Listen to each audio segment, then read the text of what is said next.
Okay, this is a 100-year-old pair of figure skates, Jackson Haines, I think that's how you pronounce it, made by HB in Germany. It's wedge shaped here, so it's thicker at the base here than over here. This is a wedge cross section. So to put this in a skate holders, the sharpen's a little bit difficult. It's parallel right in this region here to here. And if you go through a lot of these old holders I've got from a different era, you need one that's going to clamp right here and here so it won't rock her. And that's across this. This particular weird blade I did another video on. This is thick here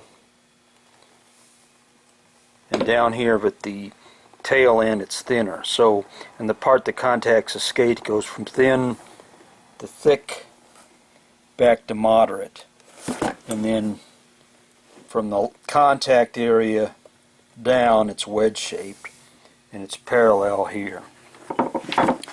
So if I go over here and try to fixture this, let's say on a Blade Master, it's got a long surface. You can't get in here if you contact this. It's not going to contact over there. You can grab it right here at the back end, but what it's doing, it's not really contacting a flat area. So you have to make a special holder like that. And that's why if you have a weird set of skates, a blade holder may not work on all skates, especially if it's something from a different era like this 100-year-old. If I go to another type of a desktop machine, you can see if it tries to contact here, there's nothing to hold it back over here. So again, it's difficult to find out where you've got a good reference surface. Can just about get it like this. Let me just put the clamp on. Stop the camera, see if that'll clamp. See, on this Easy Sharp machine, that's still not gonna. The clamp is not long enough. The supporting surface over here is not long enough. If you take one of these universal skate holders from Fare-to-Well here, it's still not going to work. This is adjustable sideways, and it has a clamp here, so you can clamp on this. You can sharpen this if you took the blade off the skate, because you can go through here and adjust these holders to be the width that you want. You can move these back and forth.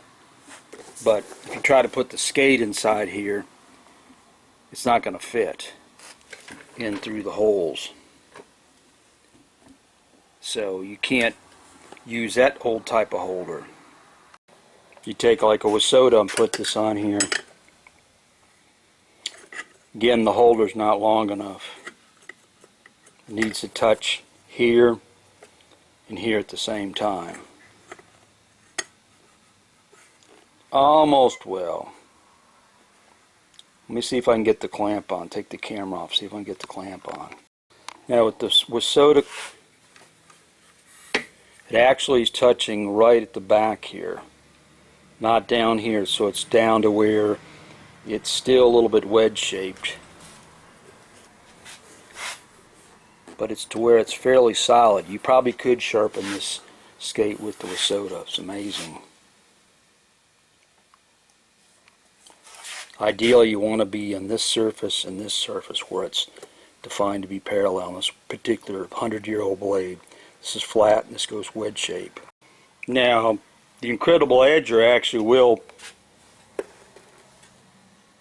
fixture this skate properly. It has the one carriage is very long. It'll clamp from here all the way over to here. And so it's clamping way down here in the flat portion. So it's completely in there the way it needs to be. So it's clamping on the tooling area, which is flat, and this is the wedge shape area. So this 100-year-old skate with the curly Q on the end here, the Jackson Haines, will fixture perfect on Sid's Incredible Edger here.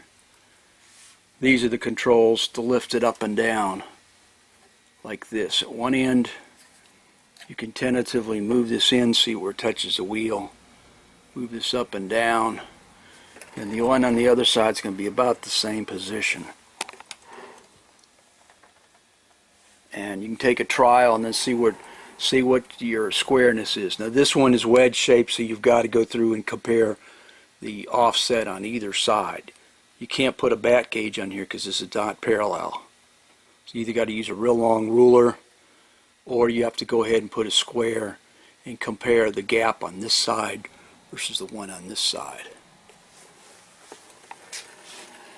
So there's a Jackson Haines on the Incredible Edger.